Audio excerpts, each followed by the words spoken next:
Good morning, everybody. Welcome to the June 18th Lebanon County Commissioners meeting. This meeting is being recorded and will become part of public record.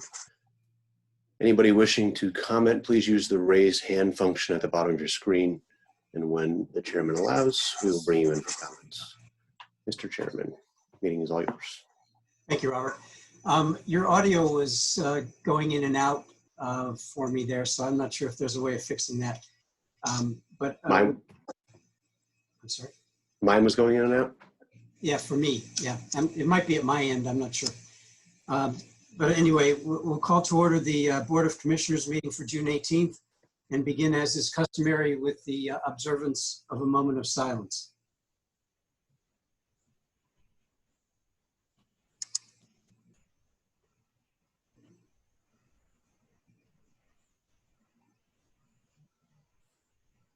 Thank you. Please rise for the pledge to the flag. I pledge allegiance to the flag of the United States of America and to the republic for which it stands, one nation, under God, indivisible, with liberty and justice for all.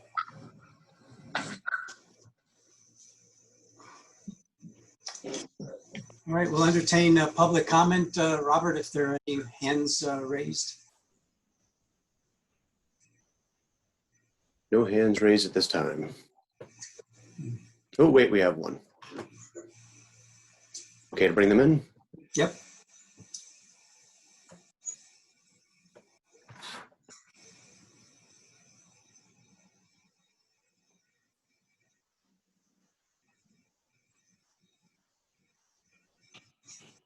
Good morning, Diane. Morning.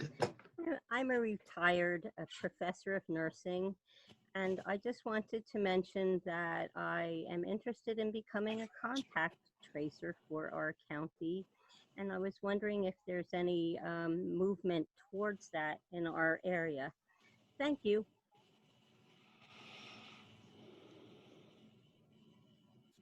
Anybody want to take I was going to say, I did refer some people to a website that Bob had provided so they could sign up a while so that when we're ready to proceed that we have their names. If I may, I can provide a little bit of information on that. We are working on setting up a contact tracing plan. That plan is probably going to include both private and public entities. Anybody who's interested in becoming a contact tracer should sign up through Serve PA, which is a PA registry of people willing to help, everything from first responders to nurses to paramedics, EMTs. When it comes time for us to, I'm getting a bad echo from somebody, when it comes time for us to reach out and get, excuse me one second. While he's doing that, I can just mention that Johns Hopkins has an online course. I think it's about 5 hours long. And I've had 2 or 3 different retired nurses contact me about how they get certified. So I directed them there because I haven't heard anything else. If you've heard something else, please share. Well, HAC is offering an online course too. Oh, okay. Is that HAC in Lebanon or Harrisburg, or don't you know? Yes, it doesn't matter if it's online, I guess. It's probably it out. Just so you know where to look. Sorry, I was getting a really bad echo. Anyway, once we're ready to start bringing in additional help for that, we'll be using that Serve PA system to reach out to people. If I could add there, Bob Dowd, is Penn State Medicine also working on something that may be a sort of a centralized program for certain counties? Yes, no, I thought you Penn State College of Medicine is working on putting together a program that would cover us as well as several other counties. I don't know if that is all inclusive or if they will require additional help, but once I know more information about that, we'll bring it back. Okay, any other public comment? If not, we'll move to the approval of the minutes of our June 4th meeting. Also move. I'll second the motion to approve the minutes. Okay, it's been moved and seconded that we approve the minutes. Any additions or deletions or corrections? Hearing none, all in favor, please indicate by saying aye. Aye. Opposed? So moved. Thank you. And we'll now go to Sally Nguyen's report. Good morning. I don't know what I did to my video. I can't get it on.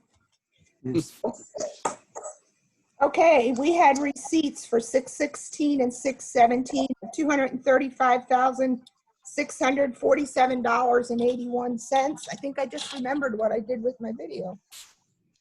There, bringing us to a total cash balance of $6,849,163.04. Our expenditures this week were $1,132,158.13. Our tax claim is $41,080.04. So we have a cash balance of $5,675,924.87. All right, I'll make a motion to accept the treasurer's report as presented. And I'll second that motion. It's been moved and seconded. Any comment or discussion? If not, all in favor, please indicate by saying aye. Aye. Opposed? So moved. And I guess you saw the report on the back. We did put some money set aside for payrolls, etc. So we're doing good there. Yes. Thank you, Sally. You're welcome.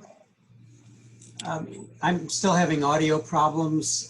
So Jamie, may I come over and join you?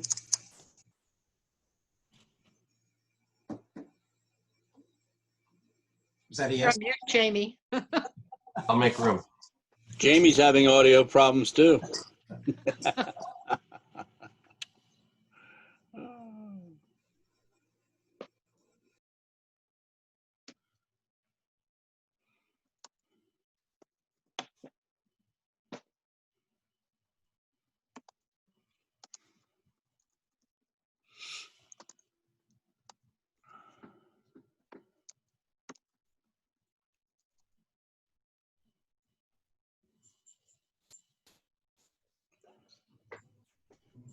Thank you. So we'll move on to the report from our human resources folks. Michelle. Good morning. I have Leanne over here with me as well, so she'll jump on as soon as I'm done. Under personnel transactions, resignations, and terminations, Nora Kreiser, clerk typist 3, retirement effective August 15th. Amanda Frank, caseworker 1, resignation effective June 22nd. Catherine Canfield, caseworker 2, resignation effective June 26th. John Dacca, jury attendant, resignation effective, June 2nd. Pamela Sunday, DJ clerk, retirement effective June 6th. Max Mott, full-time correctional officer, resignation effective June 3rd. Jessica Smith, full-time correctional officer, resignation effective June 19th. Stephen Meza, probation officer 1, resignation effective June 19th. And Joseph Christovac, casual part-time deputy sheriff, resignation effective May 28th. I'll make a motion to accept those changes in personnel. Second. It's been moved and seconded that we approve those resignations and retirement. Any questions? If not, all in favor, please indicate by saying aye. Aye. Opposed, same sign. So moved. Under leaves of absence, Jessica Menzel from the correctional facility, 30-day unpaid leave of absence effective June 22nd, returning July 22nd. Make a motion to accept the leave of absence as presented. Second. It's been moved and seconded that we approve that leave of absence. Any questions? No questions. All in favor, please indicate by saying aye. Aye. Opposed, same sign. So moved. Under changes of status, transfers, and promotions, Thomas Moyer, promotion from IT technician to network technician within the Information Technology Services Department at the rate of $1,774.58 biweekly effective June 29th. Derek McConnell changes status from operations specialist to IT technician in the Information Technology Services Department. No change in his rate effective June 29th. and Aaron Miller, change of status from part-time DJ clerk in MDJ Dissinger's office to full-time DJ clerk at the rate of $793.31 biweekly effective June 29th. So moved. Second. It's been moved and seconded that we approve those changes of status. Any questions? If not, all in favor, please indicate by saying aye. Aye. Those same sign, so moved. Under other transactions, Area Agency on Aging would like to hire Christine Wolf as an adult abuse investigator at the rate of $1,383.45 biweekly effective July 6th. Area Agency on Aging would like to hire Jessica Horst as an Aging Care Manager 1 trainee at the rate of $1,197.14 biweekly effective July 13th. Children and Youth would like to hire Alexi Lapp as a caseworker 1 at the rate of $1,197.14 biweekly effective June 29th. President Judge Tilwalk would like to hire Jalessa Knight as a part-time DJ clerk in MDJ Dissinger's office at the rate of $11.33 per hour effective June 24th. The prison would like to hire the following 4 full-time correctional officers, all at the rate of $15.45 per hour, all effective June 22nd. And that is Brandon Lees, Jarek Showalter, Roberto Santiago, and Matthew Reitner. Make a motion to approve the hirings as presented. Second. Been moved and seconded that we approve those transactions. Any questions or comments? Hearing none, all in favor, please indicate by saying aye. Aye. Opposed, same sign, so moved. Moving on to Salary Board, if there are no questions regarding the transactions presented, is there a motion to adopt these transactions onto the Salary Board? So moved. Second. It's been moved and seconded that we approve those transactions for Salary Board. Any questions or comments regarding the motion? Hearing none, all in favor, please indicate by saying aye. Aye. Aye. Aye. Opposed, so moved.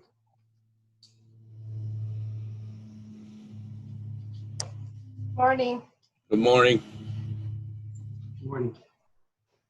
Under mandated conference seminars, I have Adrian Laser and Ann Devine from Area Agency on Aging would like to attend the Protective Services Supervisor Training in Hershey, September 15th with mileage reimbursement mandated by PDA. Megan Ryland Tanner from the DA's office would like to attend the Science and the Law of Video and Cell Phone Evidence in Harrisburg, August 18th with meals, parking, and tolls reimbursement, 3 credits mandated by the PACLE board. Danielle Gray, Kim Shaw, Kayla Conyers, Brianna Rayner, and Rhonda Shope from MHIDEI would like to attend the Lancaster Lebanon IU13 Education Conference in Lancaster, June 23rd. $250 total registration fee with mileage reimbursement, 6 credits mandated by Oakdale. So moved. Second. We have a motion and a second to approve those mandated requests for conferences. Any comment or question or discussion? Hearing none, all in favor, please indicate by saying aye. Aye. Opposed, so moved. Under requested, I have James Hunt and Austin Carpenter from Sheriff's Office would like to attend the TASER Instructor Certification course in Allentown on July 10th, $990 total registration fee and no other reimbursements. Make a motion to provide that training for the Sheriff's Department. I'll second the motion. Okay, we have a motion and a second to approve the sheriff's request for a non-mandated conference. Any questions, comments? Hearing none, all in favor, please indicate by saying aye. Aye. Opposed, so moved. Thank you, Leanne. Thank you. Okay. Our next person on the agenda would be Mr. John Schott. Is he in the queue there? Yes, give me just a minute to bring him in.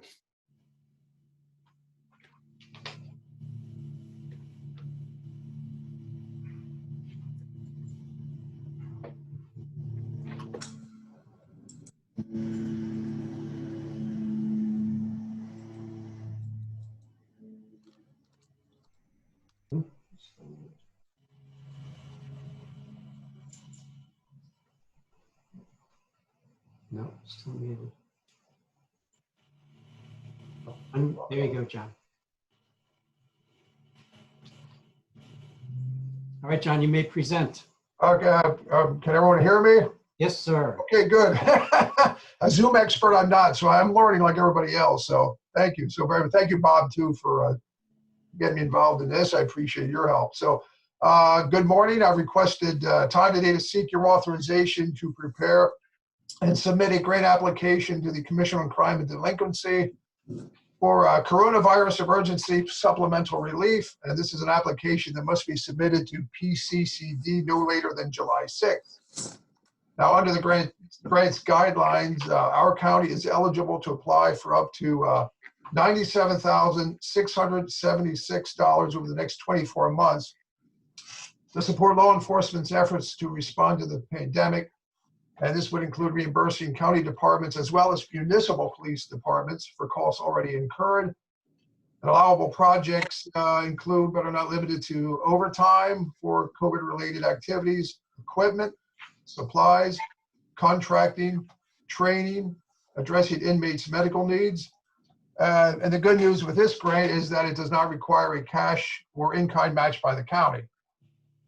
So the document that I distributed the other day, the one before you, isn't close to being the final version. It's only a working draft because we're continuing to update the narratives and budget figures based on responses that we do get from members of the CJAB and our local police forces.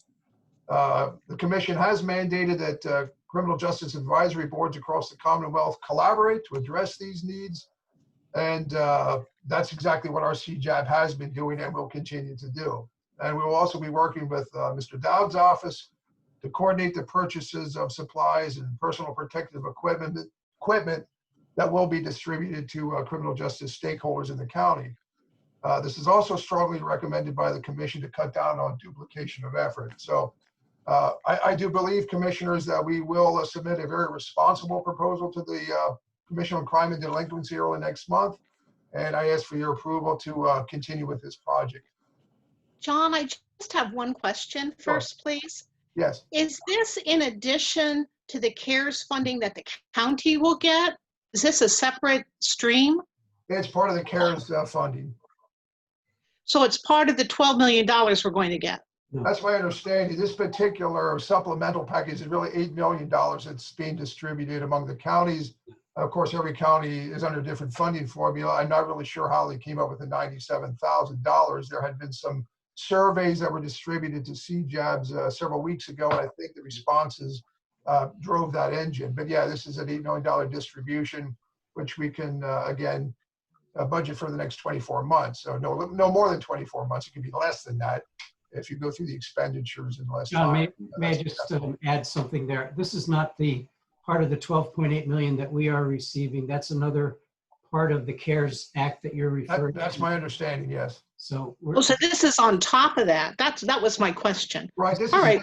specifically for law enforcement. Yes. Yes, I'll make a motion to support John's grant for the $97,676. Second the motion. it's been moved and seconded that we approve John's request for emergency supplemental relief grant application. Any further discussion? If not, all in favor, please indicate by saying aye. Aye. Opposed? So moved. Thank you, John. Thank you very much. And I do have the signature pages already at the commissioner's office. So. All right, John. Thank you. Very good. Okay. Well, thank you very much. Thank you. Thank you. All right, Robert, James Dunmoyer. Bringing him in now.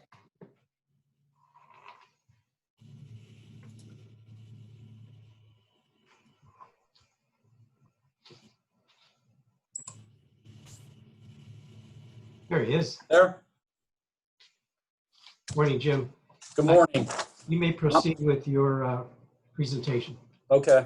I'm here today to present to the commissioners for consideration two items. The first item is contract amendments for the year 2020-2021 fiscal year.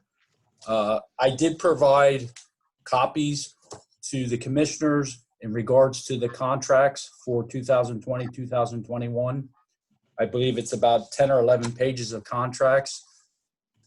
I just want to review, for your purposes, the subtractions and additions to those contracts. Again, Jim, there's like Jim, 10.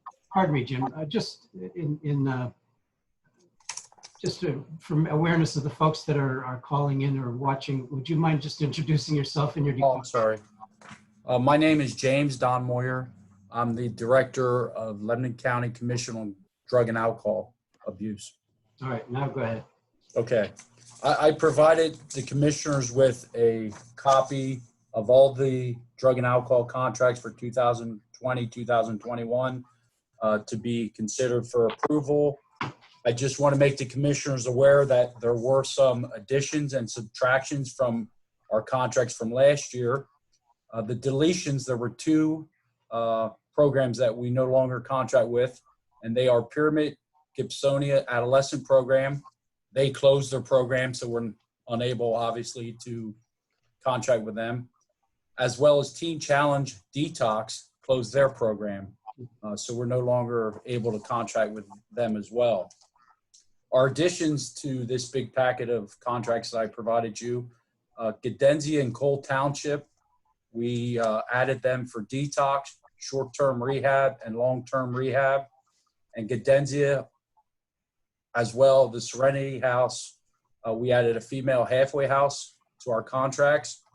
And at Teen Challenge, since they closed their detox, they opened up a only short-term rehab. So we lost our detox services, but we gained a female-only short-term rehab, which is important because there's not a lot of them in the state. So those were the key subtractions and additions to that packet I provided you.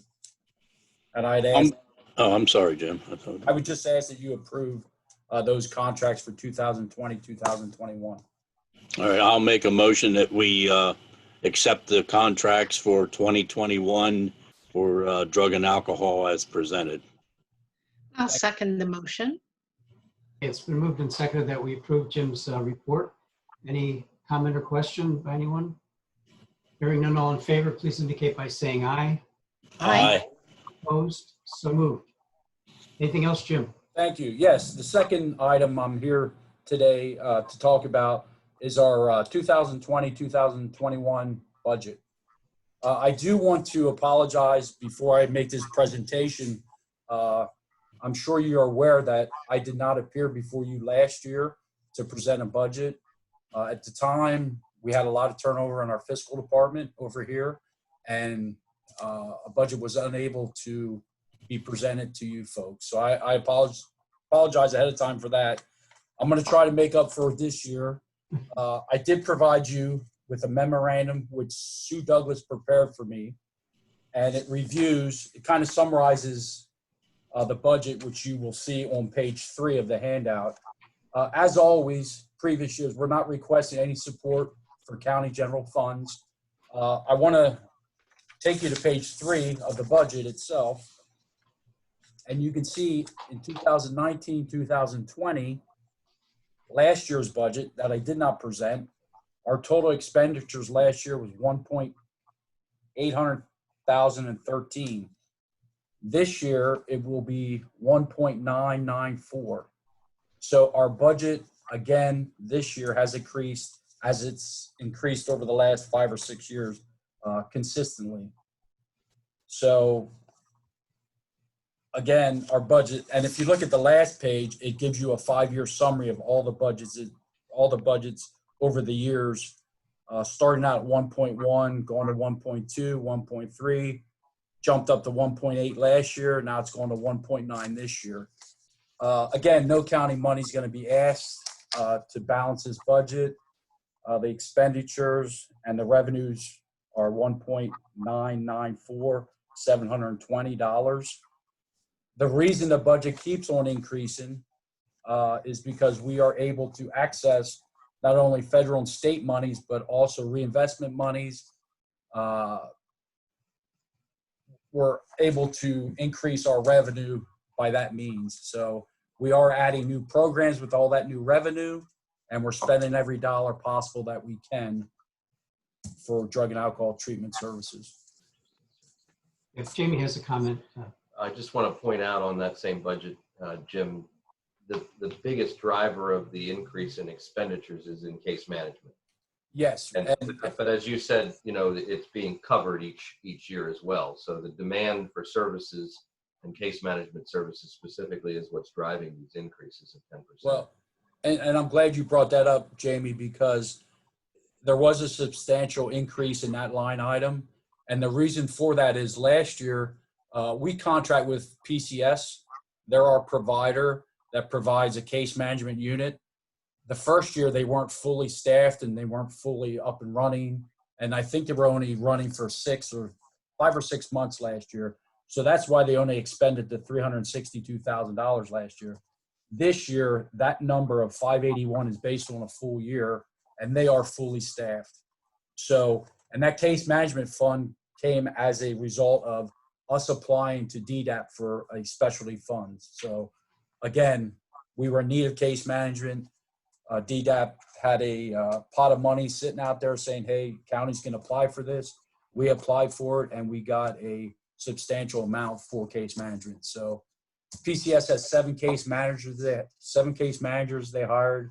They got 2 supervisors. So it's a really solid, productive unit. Awesome. All right, anything else? If not, all in favor of the motion, or no, we need a motion. I'll make a motion to approve the budget of $1,994,720 for drug and alcohol. I'll second that motion. Okay, we have an official motion and second. Any comment or question beyond that? If not, all in favor, please indicate by saying aye. Aye. Opposed? So moved. Thank you. Anything else, Jim? Thank you. All right, you're good. Thank you. Thanks.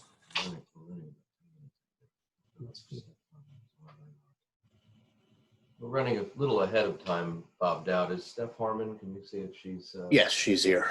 All right. And Katie Doster? Yeah. Yes. Yep.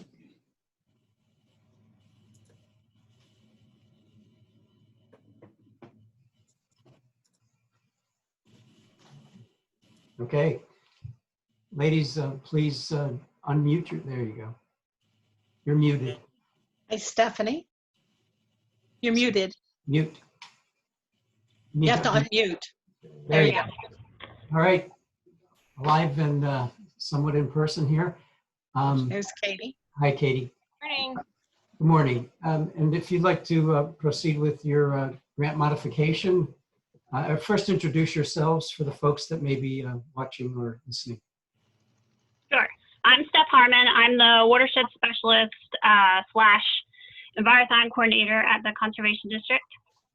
I'm Katie Doster, the district manager at the Conservation District. Okay.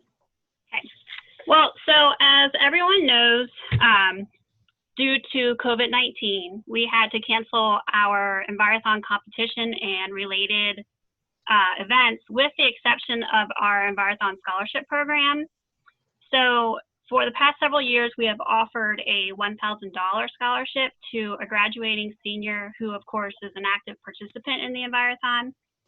And prior to canceling our events this year, we had received 5 applications from Elko, Lebanon, Myerstown and Richmond, and Palmyra High Schools.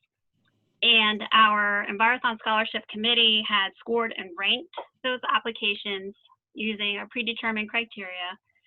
And 4 of the 5 had scored extremely well, with 1 applicant unfortunately not meeting the eligibility criteria.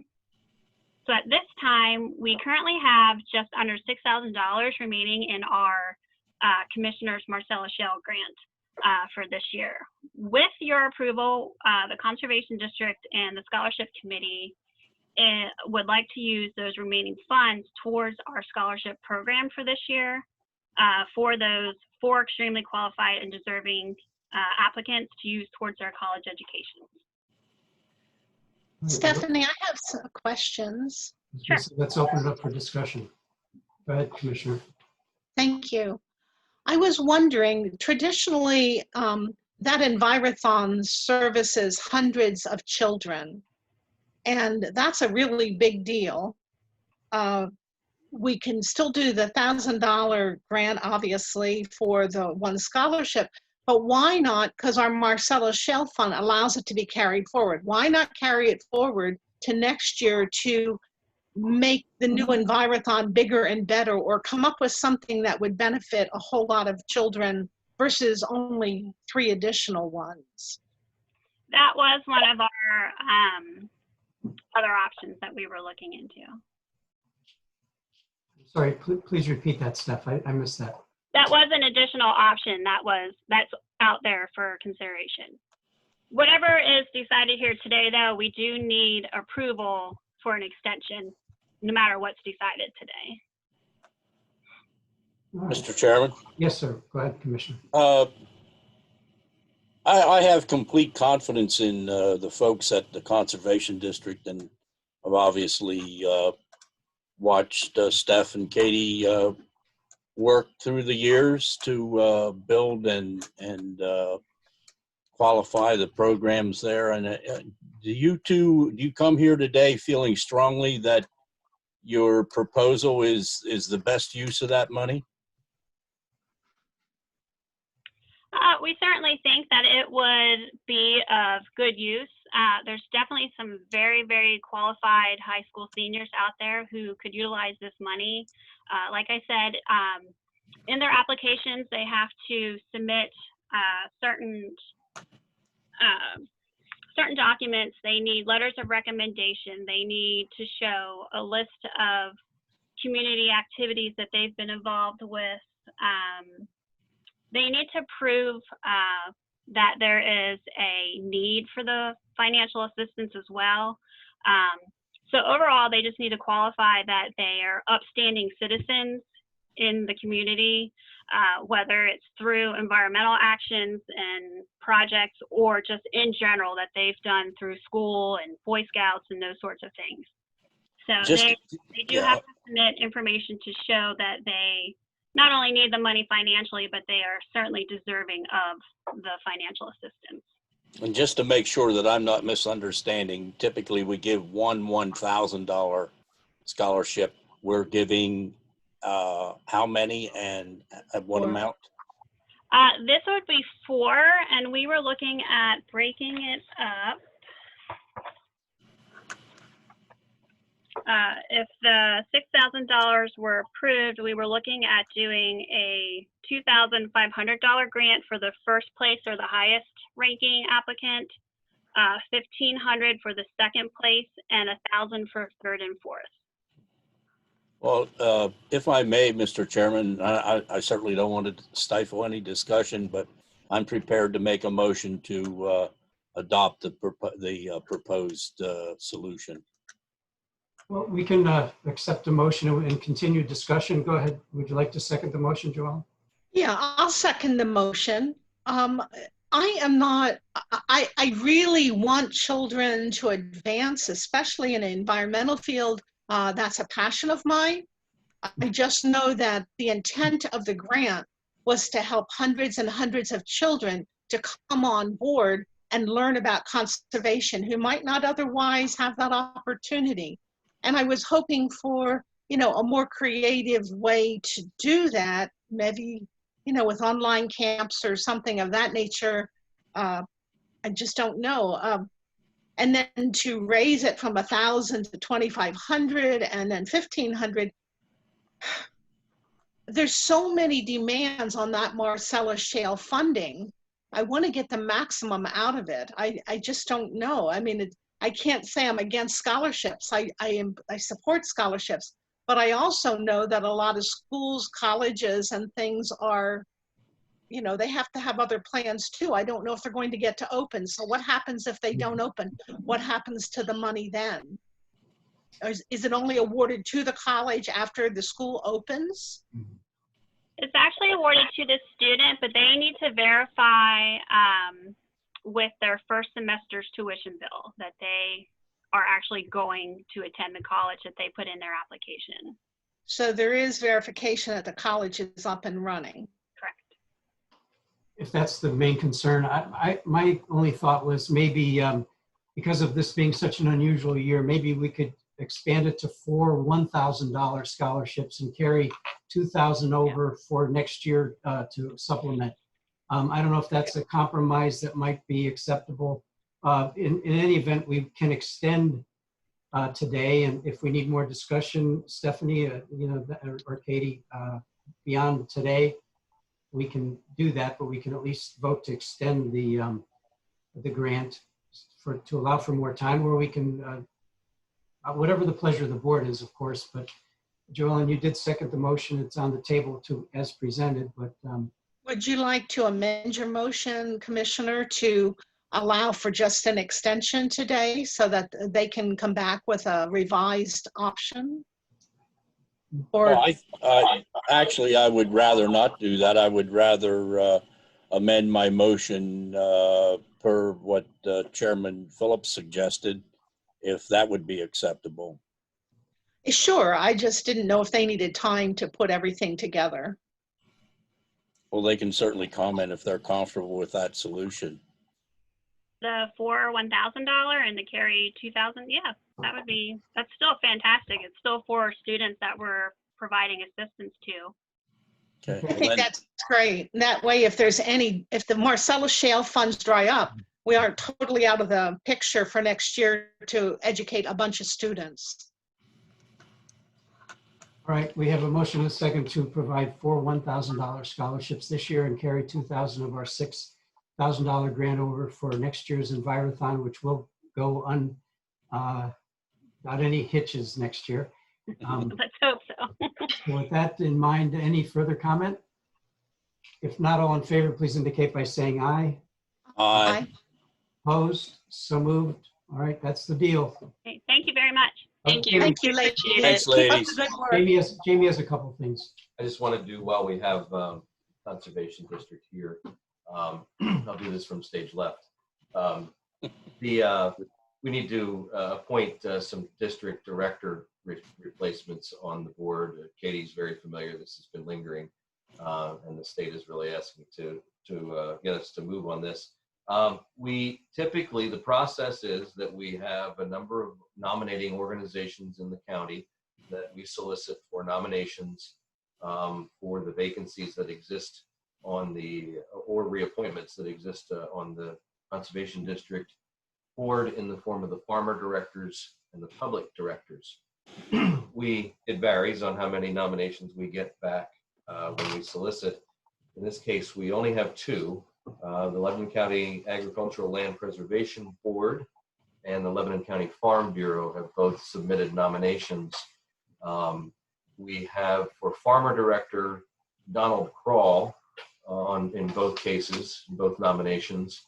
We did have a name, Matt Baumgartner, but I understand, Katie, that Matt withdrew his interest in being a director, but is still interested in being an associate director, I think, to kind of get his feet wet a little bit.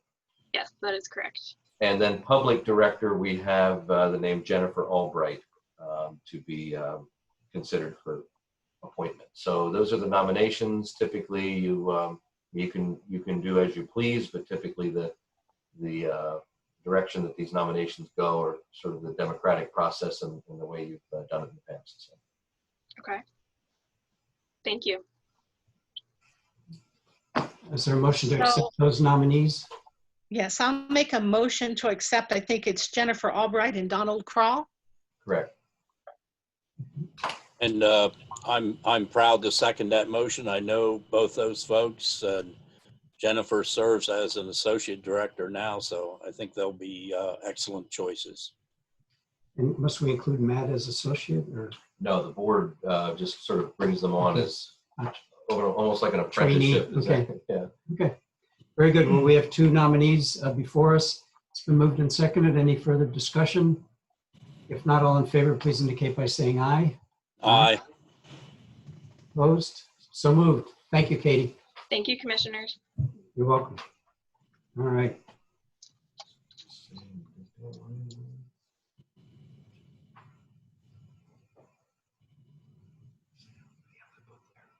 All right. Sam Ortiz and Dan Lyons. All right. Mr. Dow, did you hear that? Sam Ortiz and Dan Lyons. Bringing them in.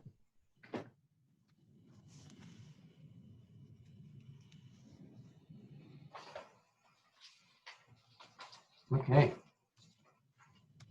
Very good. Good morning, commissioners and all who are attending. Thank you for having me here before you today. Good morning, Sam. Can you hold on one second till Dan joins us? He's muted right now. Sure thing.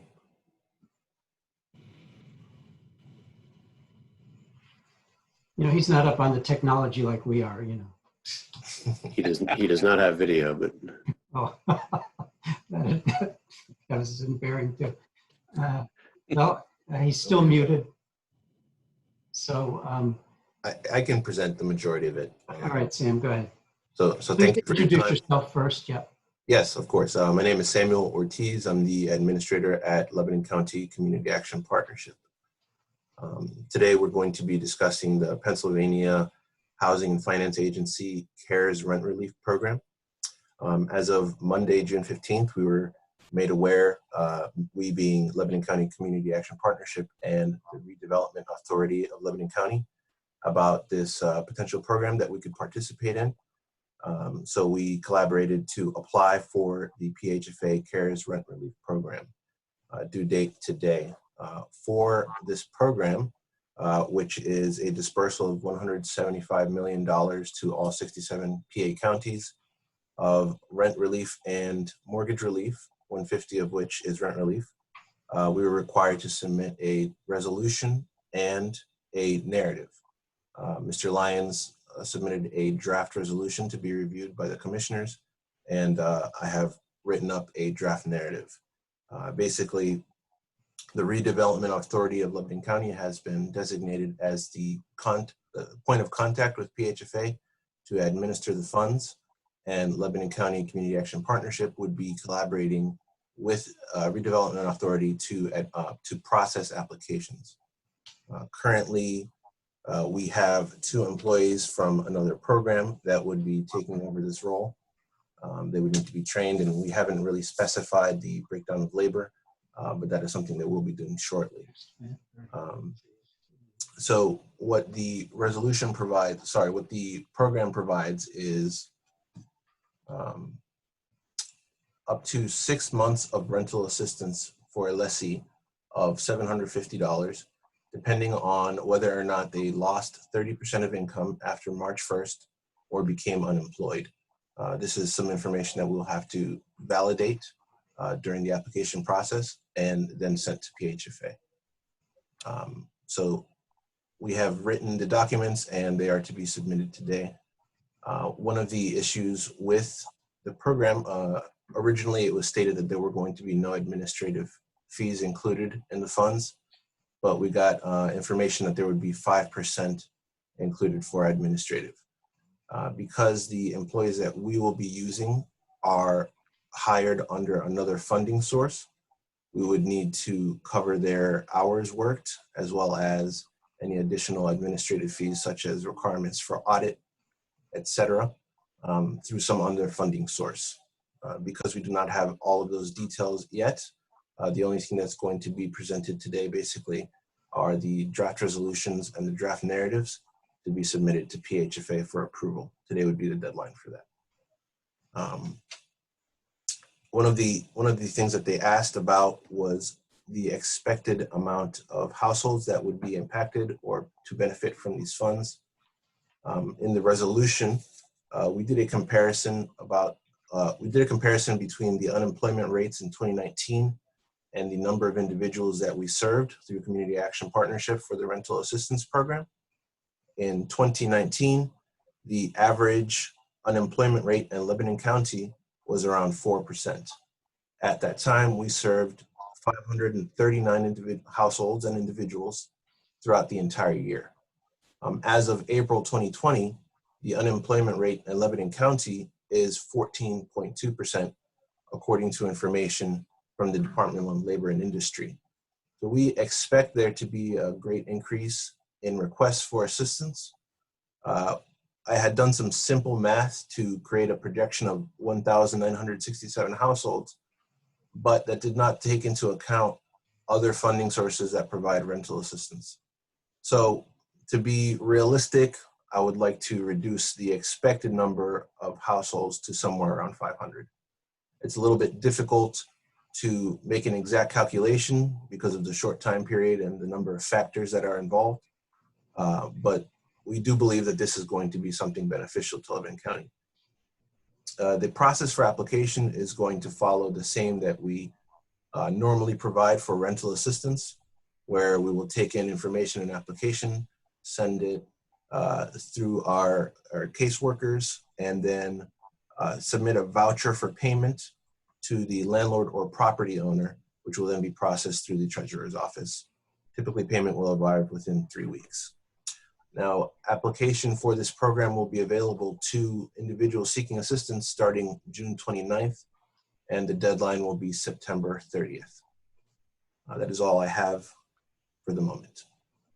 I do have a couple of questions, please, Sam. Sure. First of all, you mentioned $750, but you didn't say if that was per month or all total for one individual. That is, I'm sorry, that is $750, up to $750 rental assistance per month for up to 6 months. And okay.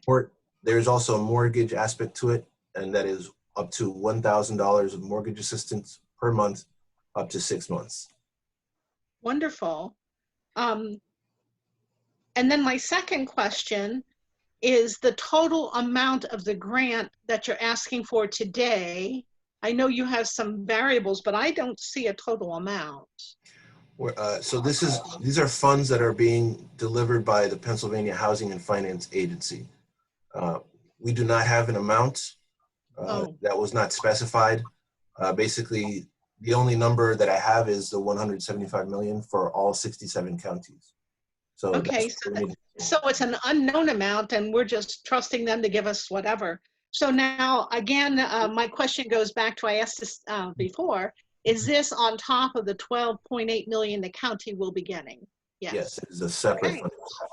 Okay, now that I have that clarification, I would like to make a motion that we support this resolution. Yeah, Dan, can you hold on one second? Let's get the motion on the floor, and then we'll continue with the discussion. Okay, thank you. I'd like to make a motion to support a resolution for the redevelopment authority to receive funding for rental relief and for CAP to aid in the receipt of grants, et cetera, or applications for the grant. You'd like a second now, yeah, Chairman? Yeah, I will certainly second that, and I do want to.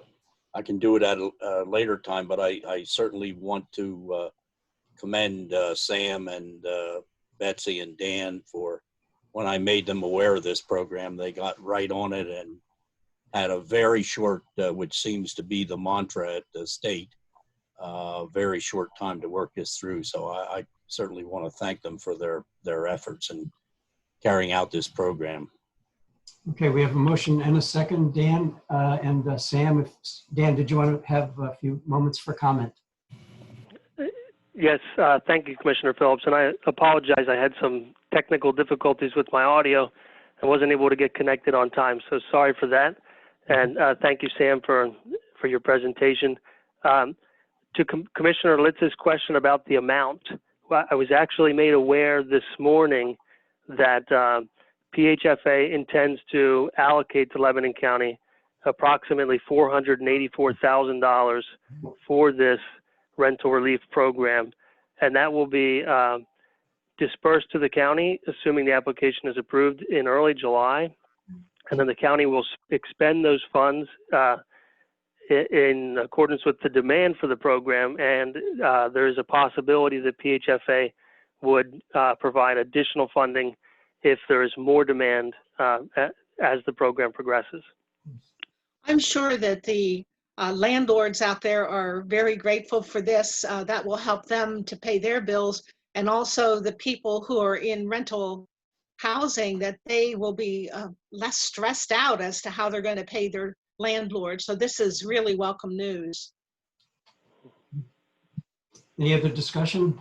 Anything else, Sam or Dan? Yes, another aspect of the program is that a landlord can apply on behalf of the tenant, but it is necessary for the tenant to demonstrate all of the required documents to prove eligibility for the program. Okay. All right, if there's nothing else, we'd like to call the motion. All in favor, please indicate by saying aye. Aye. Aye. Opposed? So moved. Thank you. Thank you, commissioners. Thank you. Thank you. One more question. Where may folks find the application for this program? So the information is currently available on the PHFA website. We're going to be adjusting that and putting that on our county website as well. But all the information is available at the PHFA website, phfa.org. Thank you. You're welcome. Good job, guys. Thank you. There's a question over here from Laura LeBeau. I don't know if you got to read that. It says Chief Justice Saylor just issued an opinion invalidating the county's prohibition of medical marijuana by probation and parole clients. Declaratory and injunctive relief granted. Class action status declared moot. I don't know if that's relevant for us to comment. Joellen, is that a question for you, Joellen? Or? No, I just was reading it so that you were aware of it if you didn't see it. Well, we're in the middle of a meeting with an agenda, so I'm not sure that, I don't know. Do we want to adjourn this meeting yet or to go to the meeting?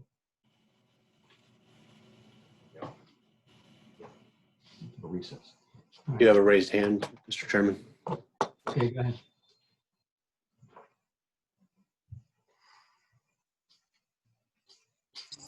Hi, Good morning. I have a question for Mr. Dowd.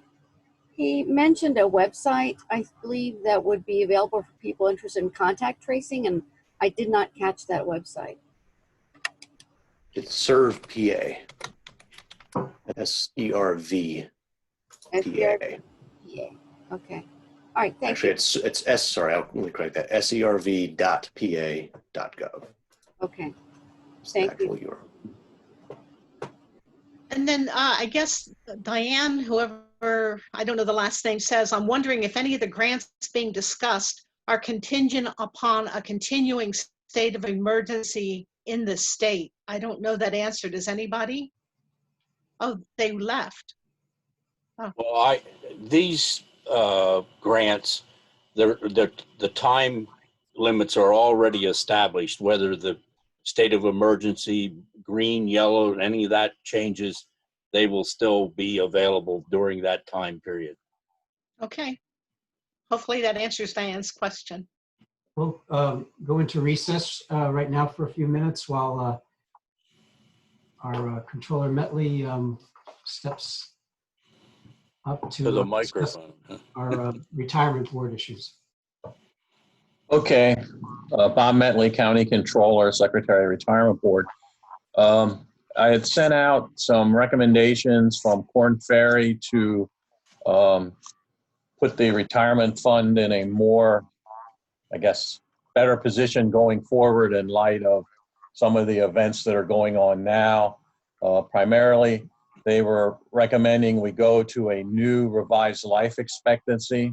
It's a new mortality chart that's based on government employees versus general public sector employees.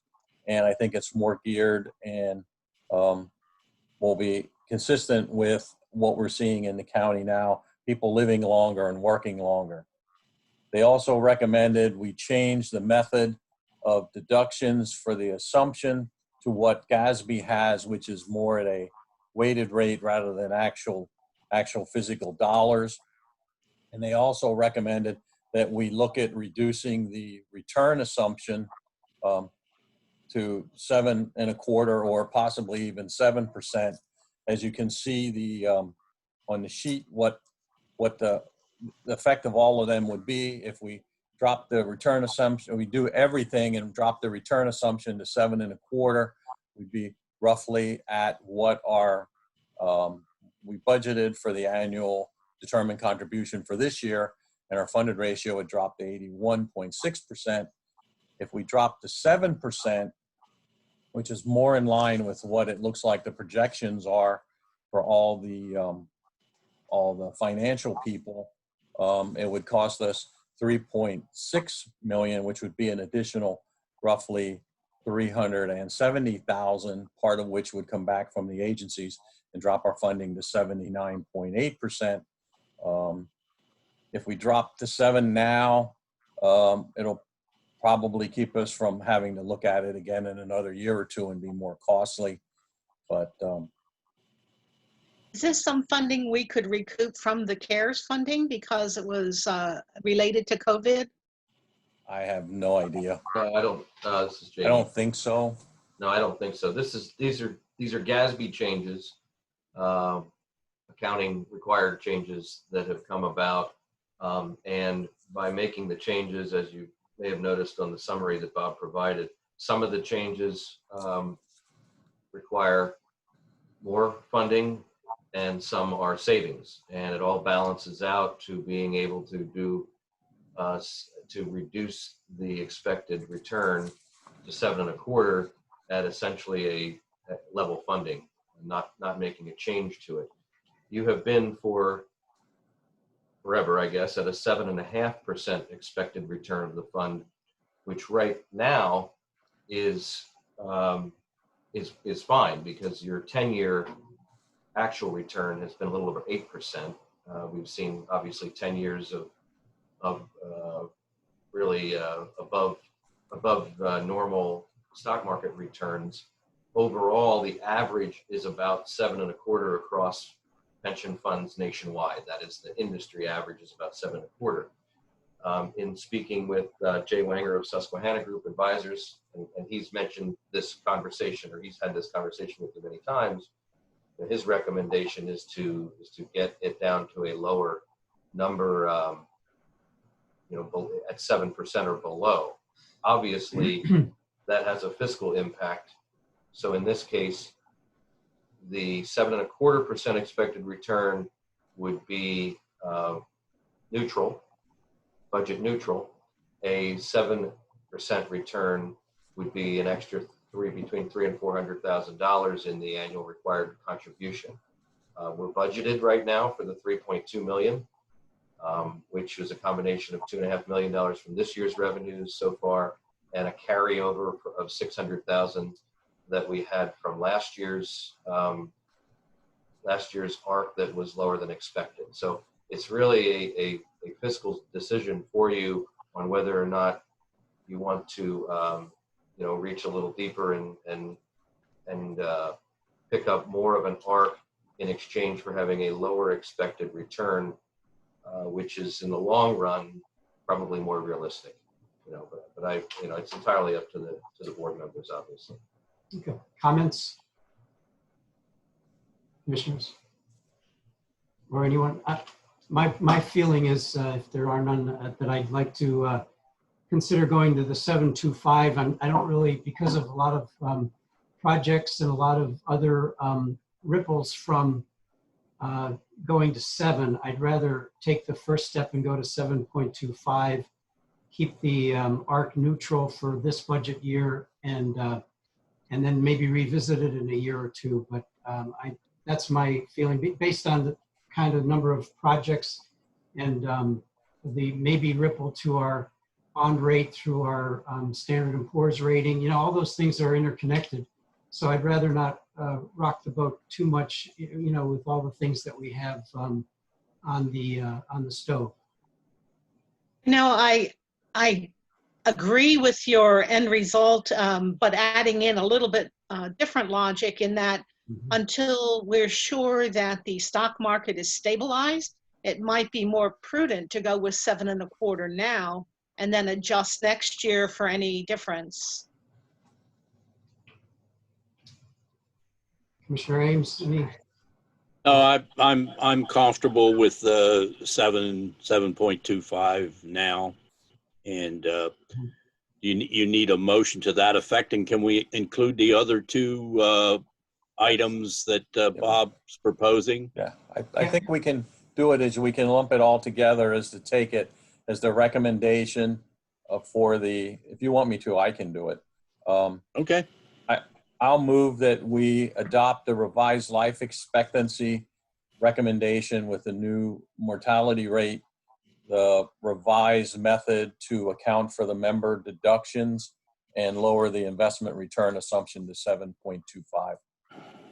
I'll second that motion.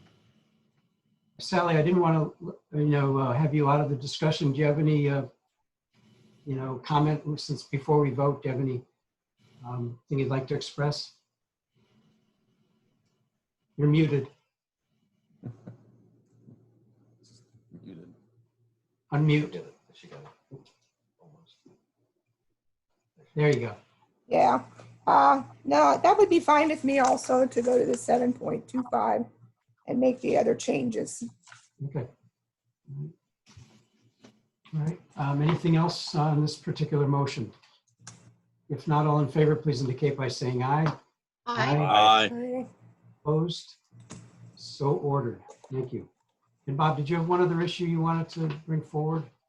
You want to propose direct deposit changes, Bob? I think.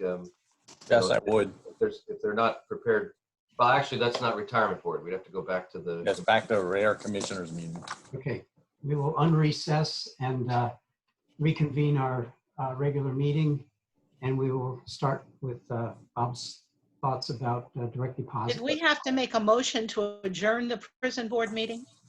Well, prison board Make that motion. Second. Okay, thank you. Okay. Call for the vote?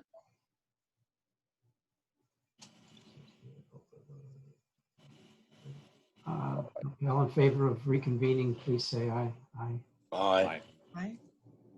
Okay. Yeah, just to tee this up a little bit, if I could, we discovered, not we, obviously payroll has known this for a long time, but several years ago, direct deposit was encouraged but not mandated for employee payroll.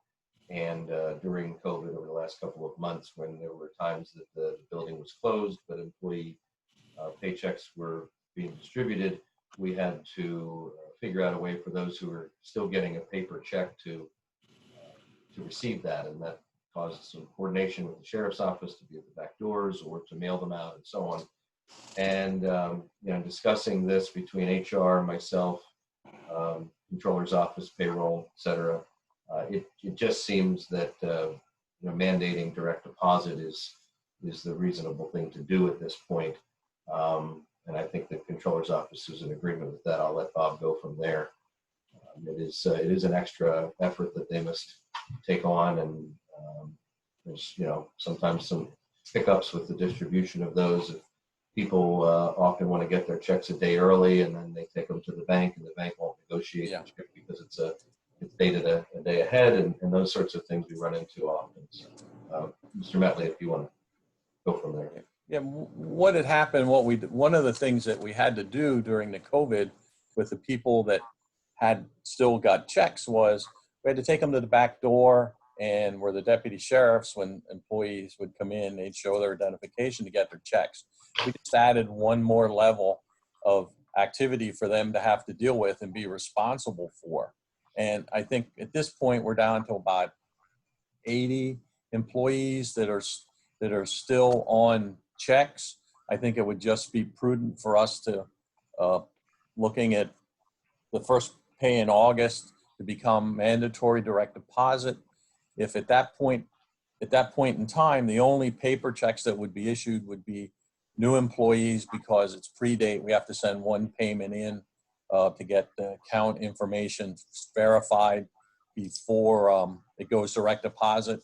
But we would virtually eliminate the need, and certain contracts like uniform allowances and stuff need to be done on paper checks. We'd probably do retro payments on paper checks yet, but the need would go down to virtually on a biweekly basis. I would say a handful of paper checks from what we're doing now, somewhere in the neighborhood of 80 to 85 per pay.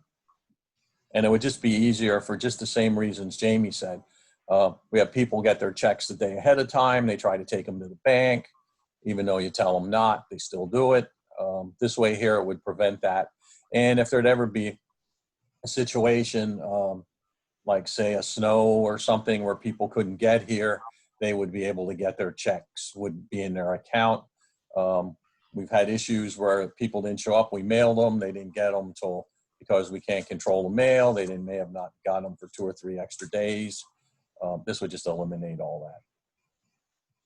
Well, COVID may have brought this more to a head, but those ongoing issues that, are sort of payroll period to payroll period have more credence with me, though we are impacting about 10% of our employee force.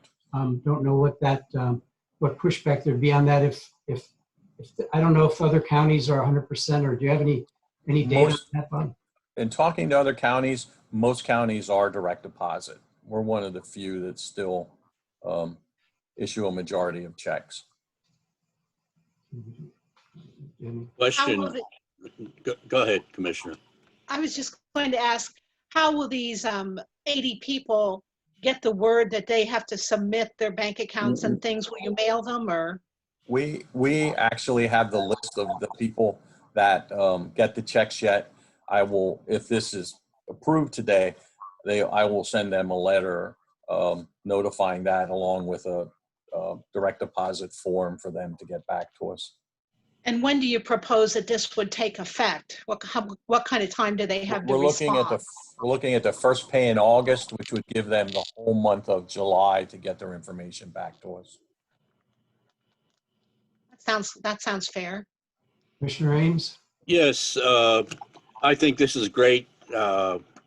We've talked about it before, and I think it's something that we need to do. I would make one other request, or at least look into, for those of us that are getting direct deposit, and that's almost all of us, we still have the very formal, and I assume rather costly, dummy check. And I'm wondering if we couldn't save some significant money by, having those printed and secured on just a sheet of paper or something like that, rather than that check. I know they have to be provided a stub, but is there any, could we look into that? That could be looked into. If we did that, we'd still have to run it through. We would probably have to run the paper through folder sealer and put them in an envelope, or get some type, because some of the unions do require that the checks or vouchers come sealed. Well, let's look at the cost offset. We can look at that. Yeah. We'll look at it and see what we can come up with. Okay. Okay. That's a good point, Bill. Most that have direct deposit will do an email, electronic receipt or whatever. But exactly. Yeah. Okay. Well, we'll deal with that part of it. But right now we have a motion and a second to go with direct deposit for the balance of our payroll. I'll make the motion that we go to total direct deposit with a target date of August 1st. Second. Okay, it's been moved and seconded. Any further discussion? Hearing none, all in favor, please indicate by saying aye. Aye. Opposed? So moved. Okay. Thank you very much. Robert? Thanks, Bob. 11 o'clock is, Okay, I'm going to, What's it here? no, I'm good. I'll do it from off stage here.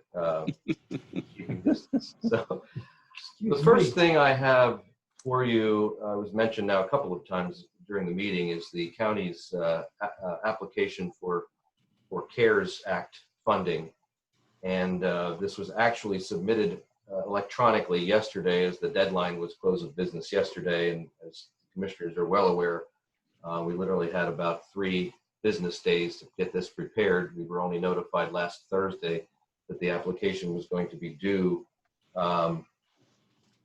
Tuesday the 16th. The Commonwealth then gave us graciously an extra day.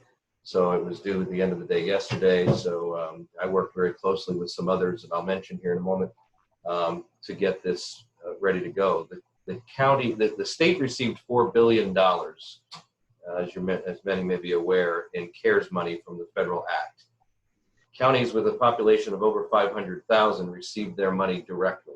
Lancaster County, one of our neighbors, one of those counties with a population over 500. They were simply allocated. It was electronically transferred to them. In the case of Lancaster, they got $95 million. that came straight to their account.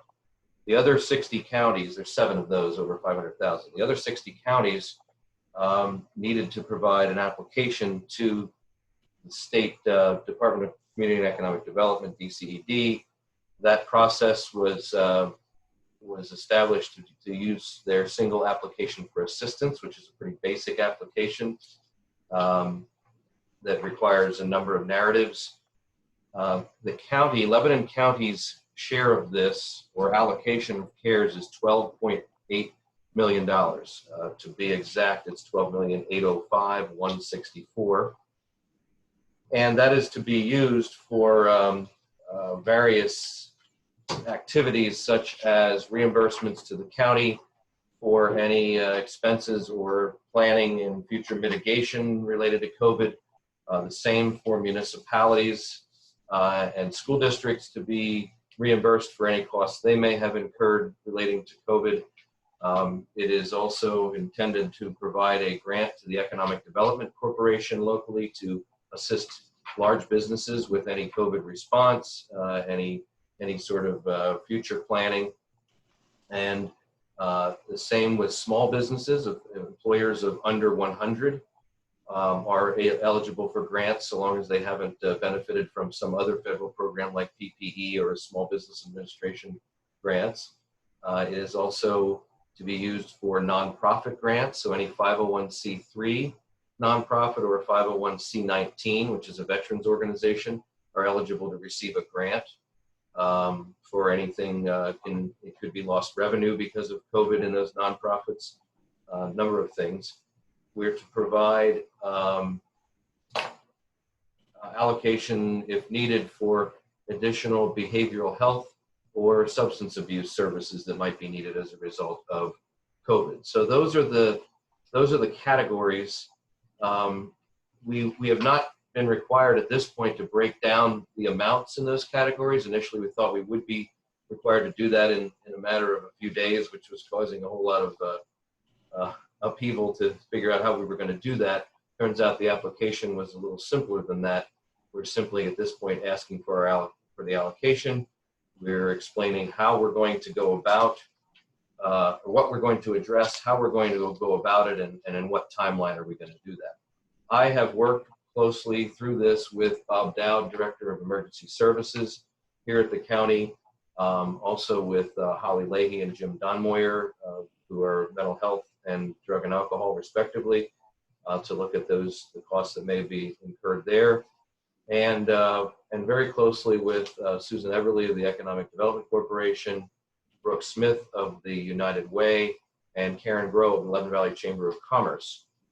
This is going to take a lot of administration to develop a grant program, to vet the applications for the program, and to make recommendations ultimately to you for allocations from this fund.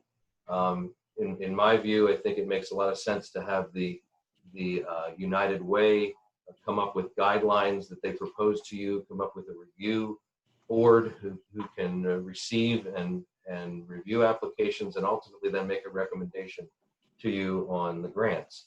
The same with the under 100 employers with under 100 employees, to do the same sort of thing by the Chamber of Commerce. They are equipped to do that. They know small business as well, and have the capacity within their office right now to help with this. Many of their outreach programs, such as chamber breakfast, business after hours, those sorts of things are on hold.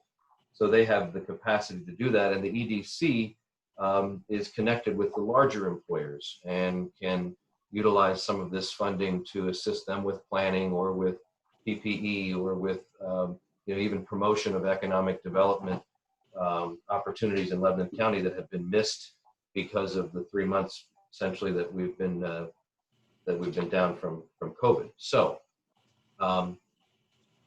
that's a thumbnail. This application was due yesterday, so I did share it with all of you. I did prepare all of the narratives in it, and this will be used for a variety of things. I mean, PPE acquisition across the board for businesses. We're not sure yet whether or not we'll roll that into applications with the grants, or whether we'll have that as a separate part of it. We just really haven't had a whole lot of time to flesh it out completely. But what I'm asking today from you is a motion to ratify this application, and we get moving forward on it. And again, guidelines will be established. Those will be submitted to you for your approval. This is ultimately the county's grant. It's the county's responsibility. The integrity of the use of funds is on the county. So I think that's important that all of these disbursements be approved by you at your meetings, whether that be done in the form of a list of recommendations from the administering entities, or how it goes about. But I think ultimately, if there are questionable costs in this grant at the end, it's been stated in the guidelines that the county would be responsible for payback of any of those. So we want to make sure we do this right every step of the way. So, Jamie, I'd like to thank you for all your hard work and everyone who has agreed to participate in carrying out this grant. It's an opportunity to help our businesses, our municipalities, our population in general. And I do make a motion to ratify the grant that was submitted for $12.8 odd million. I'll second the motion. Okay, we have a motion and a second to support the ratification of the application. Any questions or comment or discussion beyond what we've had? If not, all in favor, please indicate by saying aye. Aye. Opposed? So moved. Thank you. Okay, thank you, Jamie. Thank you. All right, a few more things here. I've got a request for a contract amendment from Sam Ortiz. Actually, I missed the opportunity to have Sam do this while he was here earlier. But anyway, this is a contract amendment for a minor change in moving some of the funding around for the 2019-2020 Crisis Intervention and Information Services contract between us, WellSpan, and Crisis Intervention and Information Services. There was a change, a reduction in the medical assistance funding that had to be picked up out of the other funding sources. So it was spread among CAP, Drug and Alcohol, Children and Youth, MHID, EI. And I think you had the budget or the new list of the budget provided to you earlier, or the detail. So that, again, it's like $798,620 total. That's the total. The bottom line to the grant stays the same. I'm sorry, to the contract stays the same. And this is actually a 2019-2020. So we're, as of June 30, this is, we'll be into a new contract, but this just has to be tweaked a bit to reflect the moving the money around. I'll make a motion to that effect. I'll second the motion. It's been moved and seconded that we approve that coverage in that budget for Sam Ortiz, CAP, Crisis, and WellSpan. Any further discussion? Hearing none, all in favor, please indicate by saying aye. Aye. Opposed? So moved. Okay, next I have a memorandum of understanding between for the Lebanon Valley Rails to Trails project that is planned on, is intended to be the John Wangert Memorial Park over along Chestnut Street. I think you're all familiar with. And just as we have done with the rest of the rail trail, the county is the owner of the whole parcel, the tracts that make up the rail trail. However, there are other entities who are responsible for maintenance and upkeep of that trail.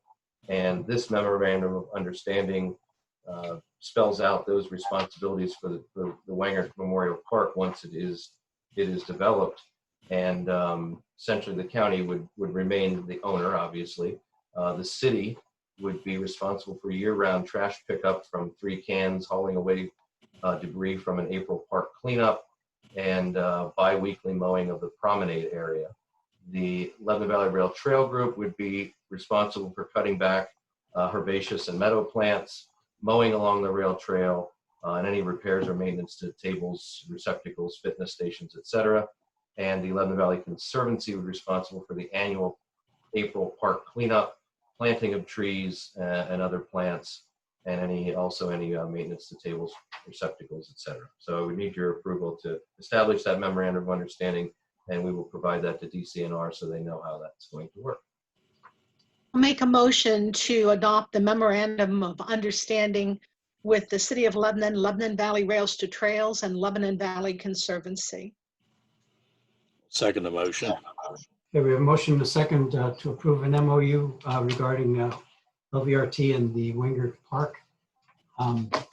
There's no further discussion. All in favor, please indicate by saying aye. Aye. Opposed, same sign. So moved. Okay, I have a disabled veteran. Excuse me, Jamie. Yeah. Before we go on, I see there's a question from Sam Ortiz, and he's asking, would any county agency or department be eligible to apply for funds, meaning the previous motion concerning the 12.8 million, specifically for them to pick up their administrative costs for PHFA, CARES, and RRP funds? I would say no to that one because it's only related to, I mean, the PHFA, from what I understand, has a 5% administration allowable already built into it. The other items that we're eligible for are essentially reimbursement of activities that have already taken place in response to COVID or for planning ahead. So the only there is admin that's allowable to the county for the administration of the CARES Act itself, the 12.8 million itself, but administration of other programs, I don't think so. Thank you. Maybe we can go into more detail offline with Sam. Yeah, if I he can needs check. I more- can more get back with him. Disabled veteran exemption request here for eligible disabled vets exempt from real estate taxes. Edwin Thorne of Miller Street in Lebanon. That's the one I have today. I'll make a motion to exempt, grant that exemption from real estate tax. I'll second the motion. It's moved and seconded that we exempt the property taxes for veteran Thorne. Any questions or comment? Hearing none, all in favor, please indicate by saying aye. Aye. Opposed? So moved. Okay, I have appointments and reappointments for the Area Agency on Aging Advisory Council. We have 2 individuals who are leaving the board since they have served their maximum 2 terms and their terms are ending June 30th. Those are Abby Beidler from Wellspan and Jacqueline Kruper, who is a retired consumer. So we thank them for their service on this, and they will get a letter from us to that effect. The others who have served 1 3-year term and who are willing to serve a second term to go to June 30, 2023 are James Rapetsky and Evelyn Seitz, both retired consumers. And also we've got a member serving one 3-year term who is unable to serve. That's Jim Shucker, and we will thank him for his service. And we also have a member resigning effective November 19, who has resigned, effective November 19, due to taking a job outside of the county, and that's Patty Millay, who had worked for Cedar Haven Healthcare at the time. So take action essentially on the ones who are being reappointed. Those are James Rapetsky and Evelyn Seitz. I'll make that motion. I'll second it. It's been moved and seconded that we make those appointments and thank the others would be thanked without this motion, but we want to thank them for their service, but also bring James and Evelyn back for another term with this motion. Any further discussion? If not, all in favor, please indicate by saying aye. Aye. Aye. Opposed, same sign. So moved. Thank you. Yeah, I have some liquid fuels application requests for municipalities for 2020. These are a little behind, again, due to COVID. The state wasn't prepared to process these, and frankly, neither were we during some of this time. So I've got 4 of them to present to you today. They are for South Lebanon Township to use for purchase of ice control and salt for 2020, and their total project cost there is $19,500, requesting their allocation of $9,463. Jonestown Borough is asking to use their allocation for general road maintenance. Project cost $5,000. Their allocation would be $1,905. Portion of that. Mill Creek Township, also general road maintenance for $4,000, requesting their allocation of $3,892. And North Lebanon Township would be allocating theirs toward de-icing and road salt for 2020, $32,730. Their allocation would be $11,429. I'll make a motion to approve the liquid fuels contributions to those municipalities. Second the motion. Okay, we have a motion and a second for various projects from South Lebanon, Jonestown, Mill Creek, and North Lebanon. Any further discussion? Hearing none, all in favor, please indicate by saying aye. Aye. Opposed, same sign, so moved. Okay. Next, I have an amendment to an agreement of sale. For the last couple of years, we have been negotiating with BT Management LLC out of Altoona for a piece of land that the county owns adjacent to the driver center. It's just slightly over 4 acres, and we were expected to have settlement on that property by June 30th. However, as you have heard from Mr. Mandel of BT Management, they've had some delays due to COVID. They've not been able to do all of their due diligence in terms of geotechnical investigation of the property and so on that would rule out some of the contingencies that they have the ability to break the contract if those things are prohibitive from them using it for development. So he has requested that there be an extension to the closing to September 30th of 2020, basically a 3 months extension due to the 3 months that we lost through COVID. That is the only change to the amendment. All of the other terms and conditions are the same. I did get a chance to run this by Solicitor Warner yesterday, and since the settlement date is the only change to the agreement, he had no comments on it. So I would ask for your approval on that extension. I'll make a motion to approve Justin's request to extend this agreement of sale. The new settlement date would be September 30, is that correct? Yes.